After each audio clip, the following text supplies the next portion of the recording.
So I just decided to start a podcast. And I knew I wasn't going to be great in the beginning. I knew I was going to be nervous, but it didn't matter. Everything I'd heard and researched, they said, just do it. Don't worry about how perfect you are, how good you look. It doesn't matter.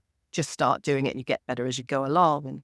And doing the research as you go on, how do I create a good YouTube channel? How do I create a good podcast? And listening to other people you admire or other people who are good big voices on the internet, seeking their advice, researching that way was really helpful. And the podcast came about, again, just a gut feeling. I think I need to be doing these interviews. And I thought, well, I don't have anyone famous to interview, so how am I going to have a successful podcast?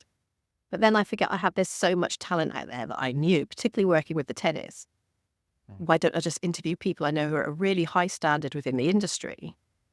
And looking at the niche that I was looking for, which is the 40-plus market, I could use them as, and I was surprised how many people offered to say, yes, I'm happy for you to interview me, which is very kind of them.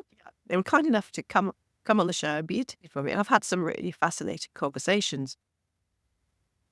And funnily enough, that's been going quite well. So sometimes I find going with what comes to you, your intuition, your gut, just trying it, giving it a go. And I'm actually exploring more about podcasting and how to grow it and how to, make it more professional. And then, as it grows and if it becomes a money-making thing, then you can invest more time and more money getting better equipment and getting better guests.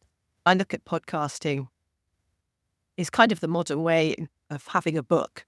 Because, when people were an author, it always kind of gave them prestige. Or people held them in a slightly higher ranking, took them more seriously. And that's still the case, I think, with writing a book. But I think podcasting is taking over from that in some ways. But I think it's still an area of marketing, particularly in health and fitness, that is really important to tap into now. I think it's going to become bigger. So now is the time to really get into it. Absolutely.